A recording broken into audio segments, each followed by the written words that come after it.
बिस्मिल्लाहिर्रहमानिर्रहीम। अस्सलाम वालेकुम। आप कैसर खान यूट्यूब चैनल देख रहे हैं। कल हमारी वापसी हुई इस चैनल के ऊपर। हमें खुशी हुई कि ये तमाम चीज़ें जो हैं जो रुकी हुई थी बहाल हो गई। आज दूसरी खुशी ये है कि आज 21 जनवरी 2026 है। मेरी ज़िंदगी में इस डेट की एक बहुत बड़ी वैल्यू है। ये मेरा डेट ऑफ बर्थ है, ये मेरी पैदाइश दिन है। और आज जो है शाम को जब मैं घर जाऊंगा तो उम्मीद करता हूं कि इसके ऊपर हम कोई ना कोई छोटी मोटी सेलिब्रेशन मेरे लिए तैयार होगी। और आप लोग अगर मुझे विश करना चाहते हैं तो आप कमेंट कर सकते हैं। दुआएं तो आप देते रहते हैं, बाकी आप लोगों की मोहब्बतें मेरे साथ मौजूद हैं पहले से। बात करेंगे हम सबसे पहले ईरान की ट्रंप के हवाले से, क्योंकि पहले बात ये होती थी कि हम ईरान का ये करने वाले हैं या वो करने वाले हैं, लेकिन आज जो डेवलपमेंट हुई है वो ये है कि कभी भी कोई मजबूत तरीन आदमी ये बात नहीं करता या सूट नहीं करता या बनती नहीं है। क्योंकि एक मजबूत आदमी कहता है कि जी मैं तुम्हारा ये हाल कर दूंगा वो हाल कर दूंगा, कभी भी वही नहीं बोलता कि तुम मुझे कत्ल कर दोगे या तुम मुझे मार दोगे। ये मामला कुछ और जा रहा है, आज कुछ और हो गया है। सबसे पहले वाकया ये होता है कि हम देखते हैं कि स्विट्ज़रलैंड रवानगी के बाद एयरफोर्स के तैयारे में फ़नी ख़राबी पैदा होती है और ट्रंप जो है वो महफूज रहते हैं, बच जाते हैं। जहाज़ उतर जाता है वापस और कहते हैं कि जी हमने एहतियातन उतार लिया है, जहाज़ आपका ख़राब निकला। तो जो ट्रंप है बड़े नाराज़ होते हैं, कहते हैं यार मैं ही रह गया हूँ आप लोगों को इस तजर्बे के लिए कि आप मेरे पे ख़राब जहाज़ चला रहे हैं, एंड सो फोर्थ। मगर अगर वो जहाज़ ख़राब हवा में हो ही जाता और ये संभलता नहीं तो क्या रिजल्ट निकलता, इसका इल्ज़ाम किस पे लगता। इस टाइम पोजीशन क्या है? इस टाइम पोजीशन ये है कि ट्रंप ने मान लीजिए एक वसीयत ही कर दी है, ठीक है ना, एक वसीयत ही कर दी है। और वो मैं आपको बता दूं कि वसीयत क्या है। ईरान की जानिब से, ठीक है, कातलाना हमले की कोशिश की गई तो रोए ज़मीन से मिटा देंगे, ठीक है ना। ईरान को हम रोए ज़मीन से मिटा देंगे, ईरान का नाम ही ख़त्म हो जाएगा, ईरान ही फिनिश हो जाएगा, ईरान नाम में कोई कंट्री रहेगी नहीं, बाकी नहीं रहेगी, ठीक है ना। इस धमकी में बहुत सारे अब बातें छुप गई।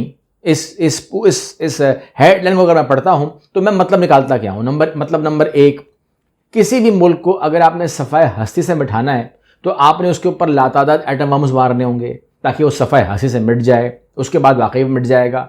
लेकिन उसके इर्द गिर्द के जो माहौल है उसको बचा नहीं पाएंगे, तो ये एक बहुत ही अहमकाना कदम होगा किसी मुल्क के ऊपर इतना गुस्सा निकालना कि आस पास की दुनिया को तबाह कर दें। एक दूसरा बात यह है कि अगर आपके ऊपर कातलाना हमला हो जाए तो पहले साबित कौन करेगा कि आप पर कातलाना हमला ईरान ने ही किया है। आप पर कातलाना हमला हो सकता है कोई और दुश्मन फ़ायदा उठाए इसका या दोस्त फ़ायदा उठाए इसका, ठीक है ना। क्योंकि ऐसा हो सकता है ना कि मैं सोचूं कि मारे कोई भी बदनाम ईरान होगा तो मैं ही मार देता हूं, कोई गुस्सा निकाले आपके ऊपर।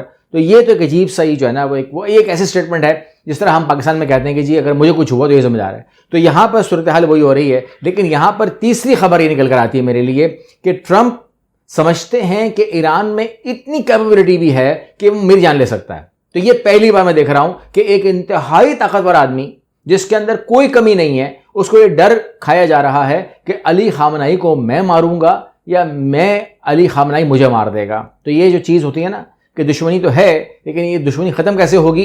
तो एक बंदे का ख़त्म होगा, या तेरा या मेरा। तो यहाँ पर सूरत हाल ये कि या तो अली खामनाई या तो फिर ट्रंप। अब ये मामला इन्होंने बैलेंस कर दिया है। अब उस बैलेंस के पीछे थ्योरी क्या है ये एक अलग कहानी निकल कर हमारे सामने आती है। लेकिन ईरान कहता है कि ईरान के खिलाफ किसी भी हमले का फैसला कुन जवाब दिया जाएगा और ये कोई धमकी नहीं है, देंगे जवाब हम, ठीक है।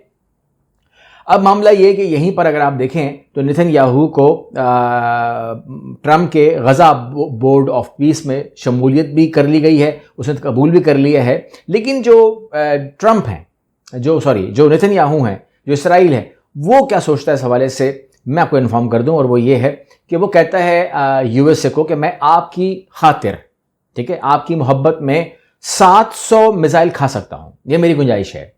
लेकिन वो 700 ही मारेगा, कम मारेगा, ज़्यादा मारेगा, वो एक अलग बात है। अगर वो 1400 मार दे फिर क्या होगा, एक अलग स्टोरी बनती है। लेकिन फिलहाल उसने कहा है कि मैं आपकी मोहब्बत में या आपकी खातिर मैं ऑब्जर्व कर सकता हूं, 700 मिसाइल तक कर लूंगा, इससे ज़्यादा मुझसे ना करवाइएगा।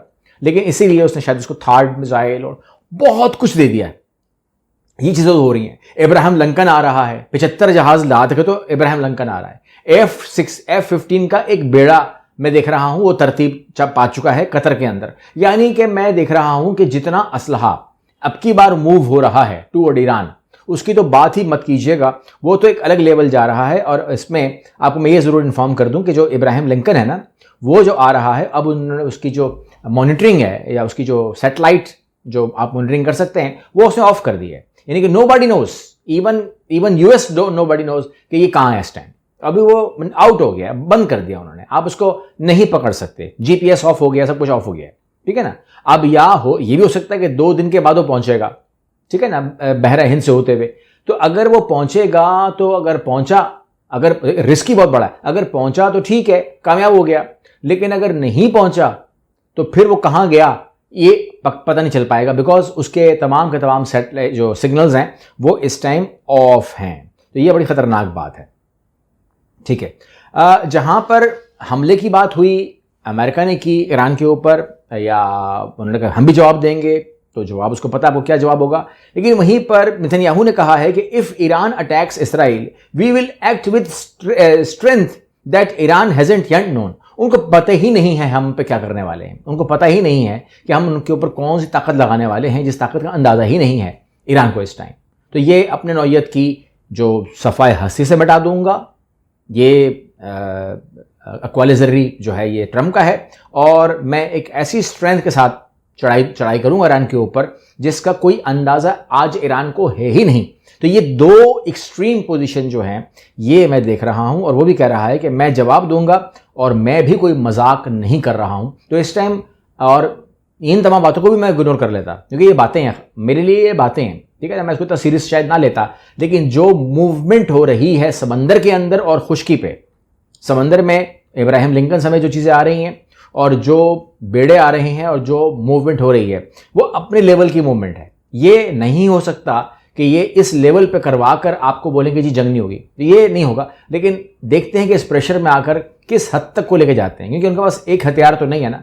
एक हथियार तो ये भी है कि इतनी पाबंदियां लगा दो, इसके पैसे को रद्दी बोल दो, वो हालात पैदा कर दो मुल्क के अंदर कि अवाम ही बोले कि यार ये हुकूमत अच्छी बात है गिर जाए, ताकि कोई और हुकूमत आए, कम से कम हमारी करेंसी की वैल्यू तो होगी, कम से कम हमारा मुल्क तो माना जाएगा।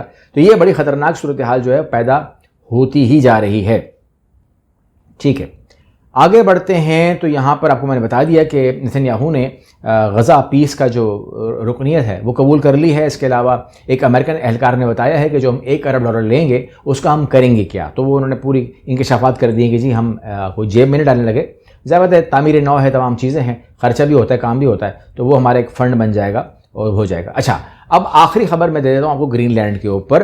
तो अब जो वज़ीर ख़जाना है, अमरीकी वज़ीर ख़जाना, उनका आप जुमला सुनिएगा, यूरोपीय ममालिक ट्रंप के गुस्से से बचें, ठीक है। आप गुस्सा मत दिलाएं। गुस्सा किस बात पे आ रहा है कि जब हम लेने आ रहे हैं, जब हम फतह करने आ रहे हैं, जब हम झंडा गाड़ने आ रहे हैं। आपने तस्वीर देखी भी होगी, ये आप तस्वीर देख रहे हैं, ये ट्रंप ने जारी की है, ठीक है।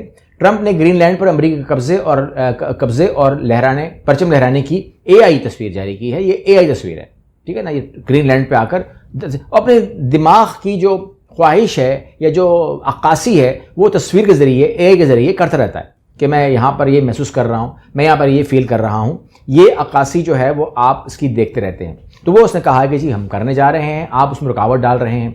अब उसने कहा कि जी ये काम करें, मैं आपको इसके, ये होगा नहीं ऐसा, मतलब उसने खबर दी है कि मैं 700 अरब दे देता हूँ, आप पैसे ले लें मुझसे, मैं ख़रीद लेता हूँ, जंग तो ना हुई फिर। अब 700 अरब is a hell of amount, ये भी एक बड़ी अमाउंट है, लेकिन इसके बदले वो बेचने भी चाह रहा है ग्रीनलैंड, वो एक अलग बात है। क्या पता एक आवाज़ आए 750, तो फिर क्या होगा। फिर अगर डेनमार्क कहता है कि मैं बेचता हूँ, ठीक है ना, तो चाइना भी तो खरीद सकता है, फिर तो रशिया भी खरीद सकता है। ये एक नया मसला खड़ा हो जाएगा। तो $1 लाख जो है वो कहता है कि जितने भी वहाँ पर रहायशी हैं उनको दे दो और निकाल दो उनको, ग्रीनलैंड हमारा हो गया। अदरवाइज़ आप हमारे गुस्से से बचें, हमारे गुस्से को मत ललकारें। और इसके दरमियान आपको मालूम है कि जो फ्रांस के सदर हैं इमैनुअल मैक्रोन, वो सख्त ज़बान इस्तेमाल कर रहे हैं अगेंस्ट US। तो उस पर उन्होंने कहा है कि फ्रांसीसी सदर जो हैं वो ज़्यादा अरसे अपने ओहदे पर रहेंगे नहीं। ट्रंप का ऐसा ख्याल है, क्या करेंगे? उनके ख़िलाफ़ वो पाबंदी तो नहीं लगाएंगे जिस तरह ईरान पर लगती हैं, लेकिन सदर फ्रांसिस मैक्रोन हैं, उनके लिए हालात ऐसे पैदा हो जाएंगे कि वो रह नहीं पाएंगे। ठीक है, मेरा नहीं ख्याल कि उनको उठा के लेके चले जाएंगे और न्यूयॉर्क में पेश कर देंगे, जेल में बंद कर देंगे, ऐसा नहीं होगा। लेकिन मेरे हिसाब से वो अपने ओहदे पे नहीं रहेंगे, ऐसा माहौल तो है। लेकिन एक जो चीज़ जो नहीं करनी चाहिए थी, मतलब आप उसको ओहदे पे मत छोड़ें, आप तमाम चीज़ें करें। बहरहाल वो आपको फ्रेंड तो कहता था, ठीक है ना, आपको फ्रेंड तो मानता था। जब अगर आपकी दोस्ती रहे या आपकी दुश्मनी हो जाए, मैं समझता हूँ अगर अच्छे वक्त में दोस्ती आपकी है तो आपके राज़ो न्याज भी होते हैं। तो एक बहुत नस्ली आदमी जो होता है वो कभी भी अपने दोस्त के राज फाश नहीं करता दुश्मन होने के बाद, इवन अगर दुश्मनी हो भी गई तो। लेकिन आप ये खबर भी देख रहे हैं, कल से आप सुन रहे हैं कि Trump leak personal message from Macron and, तो अब मामला ये है कि ज़ाती मैसेज जो उसने आपको किए, इस यकीन के साथ कि ये ज़ाती मैसेज आपके लिए हैं, वो बुरे हो सकते हैं, वो अच्छे हो सकते हैं, उसके गंदे कमेंट हो सकते हैं। उसने कहा कि मैं ईरान के ऊपर आपको बढ़ चढ़ के साथ दूंगा, लेकिन ग्रीनलैंड में बोंगिया मत मारो।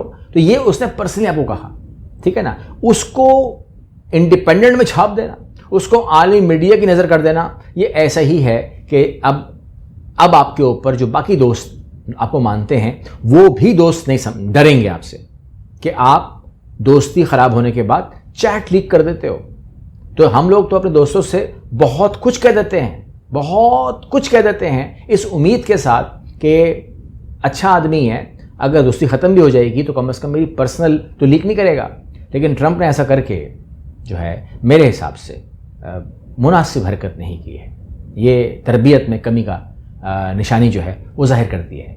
इंशाअल्लाह आप उम्मीद के साथ कि आप लोग चैनल को सब्सक्राइब करेंगे, मेरे साथ रहेंगे और वीडियो को शेयर करेंगे, लाइक करेंगे और ज़रूर अपनी राय का इज़हार किया कीजिए। मैं आजकल आपकी जो राय है उसको पढ़ना मेरे लिए बहुत ज़रूरी है। आपको बात समझनी है, मुझे बहुत ज़रूरी है कि मैं आप लोगों की बातों को सुनूं और उनको पढ़ूं और उसके बाद आपको मैं उसका रिस्पॉन्स इस तरीके से करूं। अगली वीडियो मिलते हैं। अल्लाह हाफ़िज़।